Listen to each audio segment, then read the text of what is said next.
Atom says, why is India funding monarchy protest in Nepal? We are sister nations of the same origin. Why is the Indian government doing this? That's the question from Atom. And P. Mahasagar says, today curfew is applied in Kathmandu as there's a massive protest happening in Nepal for the restoration of the king and the monarchy. Could the US be behind all of these protests and these things?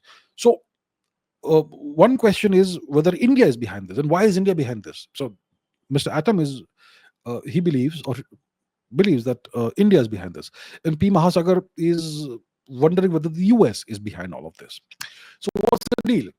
So, first of all, let me make this very clear. As in India, we are not behind this. We are not behind this. We don't do such things.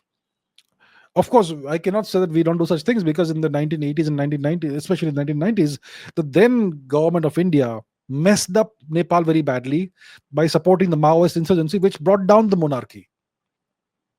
That's on the record. You can look it up online. Okay, the Indian government supported that Maoist insurgency in Nepal, which brought the monarchy down eventually. So yeah, we have done that in the past. And that was, I would say, a spectacular and tragic mistake by India at that time, 1990s. And ever since, it's been, the relations have been strained, kind of, because the Maoists are very anti-Indian, very pro-China.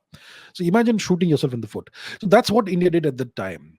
But I do not believe for one second that India is funding any or funding or sponsoring or encouraging any pro-monarchy protests in Nepal. I think it's completely organic.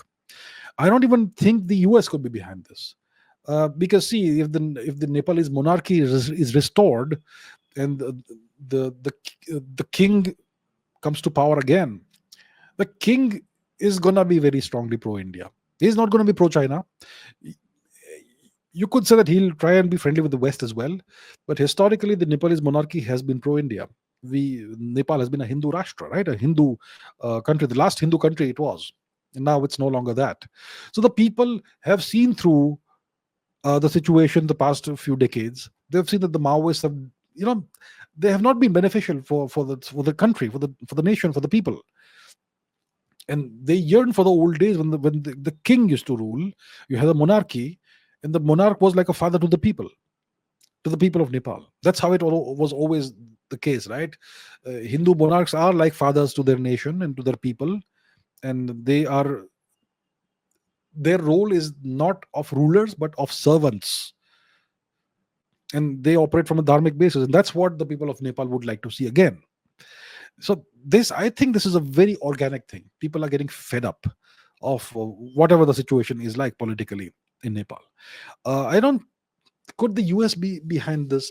See, the US generally doesn't sponsor pro Hindu, pro civilization protests in the subcontinent. The US will generally fund forces that seek to break the subcontinent's civilizational structure. If you look at Manipur, they're sponsoring and funding quietly behind the scenes the cookies. And if you see the USAID activities and all of that, they have been sponsoring, they've been funneling billions of dollars into India for industrial scale Christian conversion activities. The US will never fund or sponsor any pro Hindu protest or pro civilization protest. The movement for the restoration of the monarchy is a movement for the restoration of dharma and civilization, right? So the US will definitely not be behind this. And the government of India is a secular government. The constitution of India is secular. We also want to that. So I think it's a very organic thing. And let the people decide what they want. That's what I would say. I have no business saying what should happen. I think it is the people of Nepal who should decide in their wisdom what the future course of action for the nation should be. And I wish the people of Nepal the best. And I hope that they get what they truly desire. That's what I would say. And yes, we are the same people. We have the same origin. And that's why I have nothing but the best of wishes for Nepal in the long run and as of today as well.